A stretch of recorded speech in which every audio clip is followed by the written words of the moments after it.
a circle. Now this circle is going to go to the center of the page.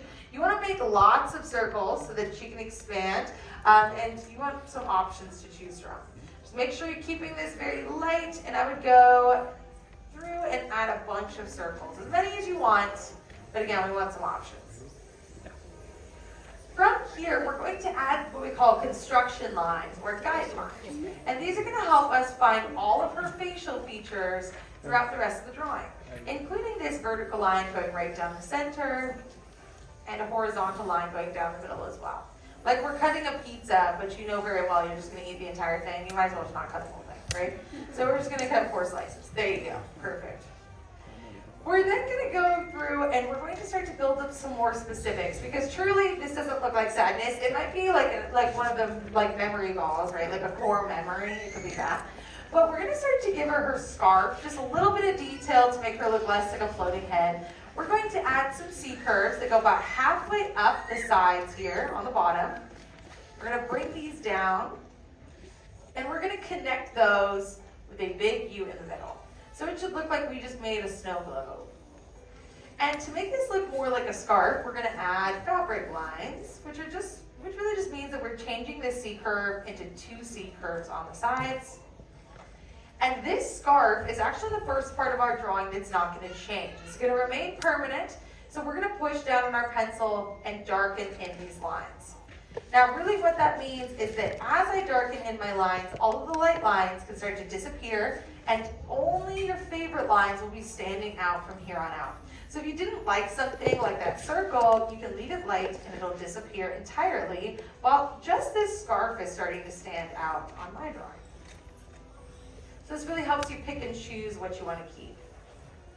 We do want to show that this scarf wraps all the way around her head though, and we're going to do that by going at the bottom of the oval. I'm going to add a flattened U that goes across. We're just taking a tiny little chunk out of the circle, and it shows us that her chin is covered up by her scarf a little bit. Gives us a little bit of depth to show us that her face is not flat, and the scarf does in fact wrap around. And on the inside, if you want to add a pattern, this is the time to do so. Now, a pattern is not required. It'll still look like sadness, even if you just give her a plain scarf. Throughout the film, though, she has stripes that go throughout it, so I like to add those, which essentially just look like the sides, like a really stretched out number 3. Adding that little stripe. But you can always give her a different pattern as well. You can put hearts in there, or like rain clouds, teardrops. That would fit her really well. And at this point, we're actually done with our very first feature for sadness. You're already getting there. We're going to start to move up from here, and we're going to start to build up sadness herself, right? Because again, this just looks like a very cozy core memory. So we're going to lift up, and we're going to build up her hair. Now, her hair actually starts at a very similar point. We're going to go about halfway between our lines on the right-hand side. I'm going to add a tick mark. This is going to be her side part. Her part is really stretched off to the side. So we're going to curve this up and out. I'm going to go from the top of that line, and I'm going to add this rainbow that curves down to the horizontal line, just following the shape of the circle. Now, I do have some volume for her hair, but you don't want to go like super far out, or she's going to look like she's like in like a beauty pageant or something, which is cool, but not what we're going for here. We're then just going to stretch that out by adding this like shark fin here. So I'm curving that out and back toward the circle. So it's going to give us just a little wing for the hair. And we're going to do something similar on the other side, but there's way less hair on the right. So we're going to add a little diagonal, bringing this out. A straight line going down to the horizontal line here, and one more line pointing also to the left. So both sides of her hair should be pointing off to the left-hand side.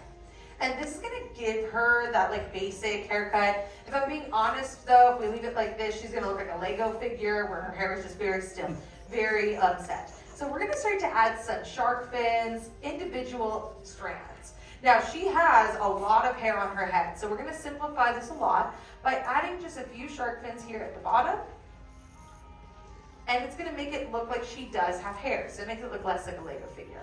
The rest of the hair can remain pretty smooth, and you can always make your hair look different than mine here, because truly this is the way we see her hair in one scene in the film, like one moment. But hair is very rapid. It's always moving. It moves very naturally. So if you were to look at your own hair, like at the beginning of the day, at the end of the day, it's going to look completely different, right? Unless you're carrying on a hairbrush, it's probably going to change. And this is something that we see throughout this film as well. Every step she takes, it's going to move a little bit. And feel free to make yours look a little bit different than mine. It's still going to look like Sadness. You can make it look like, she's in like a rainstorm, like she's crying in the rain, full Cusco. She totally would do that. It would fit her vibe very well. You can make it look like she's sitting on the couch, she's binging a new TV show. That also would fit her super well, right? I don't know, whatever is most recently binge-worthy, I guess. I've been watching The Mole. I know that's on Netflix, but I'm still going to mention it anyways. Anyways, we're going to move on before I get started. We're going to start to build up her face. Now, we're going to do the same thing with the hair that we did for the scarf. You know how part of the scarf covers up the circle? We're going to do the same thing here with the hair. She has some bangs, so we're going to start right at the top of her hair, right where we started. We're going to bring down the bangs by adding this big rainbow that, again, goes all the way down to that horizontal line. But you're going to notice that even though this is inside of the circle, it's very barely inside of the circle. We need lots of room inside so that we can add her eyes and her mouth, everything like that. So if you bring her bangs like all the way to the center, she's going to look like Violet from Incredibles, which is awesome, great character, great vibe, but not what we're going for. So we need to leave room for those features. And on the bottom, we're also going to add just like 2 more of those shark fins to make it look more like hair. Maybe 1 on the other side. Very simple there. Now, since she is an emotion, that's why we need room for those eyes. Because even though I will say I think that she looks sad just by color choice, like her bright blue is already giving off sadness, we still need those eyes and eyebrows to really portray that emotion. And this is something that you see throughout all of the characters in this film. They really embody the emotion that they are. And they use that even just by the way that the character is designed. So not only with the color, but the shapes that they are. For example, all of them, especially the first 5, so the ones in the first film, the 5 of them were designed after a very specific shape that brings to mind that emotion. So sadness was actually based off of a teardrop.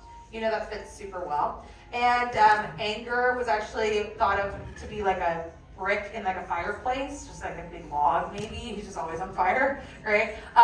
Fear was actually a raw nerve. I think that one was the most obscure. I don't think I would have guessed that one. But what do you think inspired disgust? Broccoli, yeah, the one thing she hates, right? That's why she kind of looks like broccoli. And then joy, she has a point at the top of her head because of this. You want to take a guess? It's a star. She's a star. So like we can even see that when she goes into like the abstract world, right? She turns into a star, and that's just to give us that sense of joy. So you can see that in all of them. Very subtle things that kind of tell the audience what we need to know. Now I completed the bottom of her head just by following the circle from the hair down to the scarf. Whatever's remaining, you can lock that in. And at this point, this is the silhouette to our sadness, right? It's starting to look like her. But we're going to go to the inside and we're going to build up her face, including her nose. Now her nose is by far her easiest feature because you just go to the center of this plus and you're going to add a rainbow. Done. Already done with your first feature of the face. Super simple. On top of this, we're going to build up her eyes, which are actually just circles that sit right on top of the horizontal line.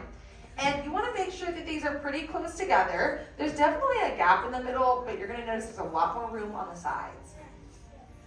We're going to start to darken that in, and you can also add some detail on the inside of her eye. Now, her pupil throughout both films is actually just a circle. So if you want to leave it very classic, that's what I'm going to add today. But if you want to put a heart in her eye, maybe she's sad with love. I don't know. Maybe she's watching like a sad rom-com or something. It's like when they label something as a rom-com and it's actually just really, really sad and you cry. It's like not a comedy at all. That's okay. I'm just going to add a little circle in there, and I'm going to shade this in nice and dark so that you can see those. One thing that they were really doing their research in through this film was emotions in general. In fact, they were trying to figure out what the 5 most basic human emotions are. And those are the ones that we see in the first film. So we already mentioned those 5.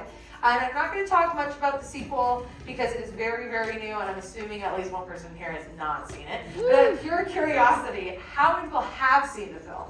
Okay, most of you, that's cool. Yeah, that's awesome.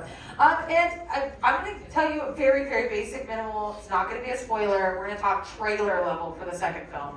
But essentially, after they made the first movie, they wanted to really progress and show more emotions that Riley might have. So that's when we get to the second film, is because she has grown, so her emotions are changing. And this really comes from when they were making the first film. Now, before we get to that, I'm going to start to build up her glasses. Her glasses are absolutely massive. They are additional circles, but they are so big that you actually want them to touch her hair and overlap it a little bit. So I'm going from the side, inside of the eye, all the way to her bangs. And however big that circle is, you can start to lock that in as well.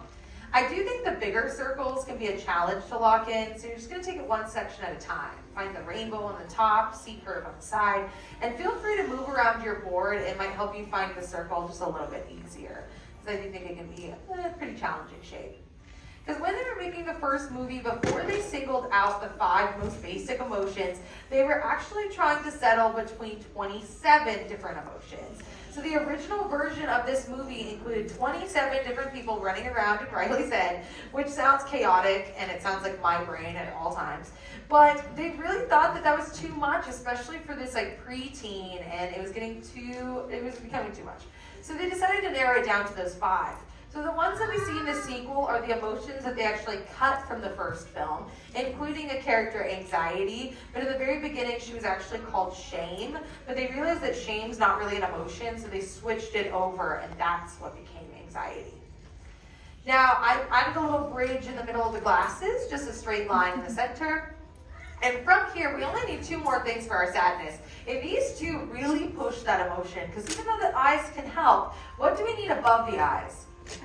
Eyebrows, exactly. And you're going to see how much these eyebrows really affect her face, because on top of her eye, I'm going to add this crooked U, and immediately she looks concerned, right? Like this side, she looks kind of meh. This side, she looks concerned, like extremely pouty maybe. So I'm just going to bring that up on both sides. And on the bottom of her face, we're going to add her smile or frown. Now you have an option here. She's typically very, very sad. But when she is happy, she doesn't get the same kind of feeling as joy, right? She doesn't get a big grin. We don't see her teeth. But she has been happy before. So you can give her a very subtle smile. And I'm going to show you that by going below the nose and adding this very tiny U. So you're going to see she looks kind of happy, right? But not much. But here's the other option. You could take this smile and turn it down on both sides, and it's going to give her this ultimate like pouty look, and that's what I think fits sadness the most. So I'm going to darken that in. It kind of looks like a really bubbly letter M. And there you go, that's sadness. Feel free to give her either option, or you can just give her a tiny little frown. But the last thing that any artist needs is a signature. So find a spot on your page and sign your name nice and proud. That's sadness. If you want to add something else to your drawing, you definitely can. You can always add a little bit of shading. We don't work in color here, but her hair is definitely very blue. So if you wanted to shade it in with your pencil, you can. You can even give her a little bit of blush. You can add like a shadow on her scarf. Again, none of this is required. But I would love to see your drawing. So we are going to do an art show. On the count of 3, I want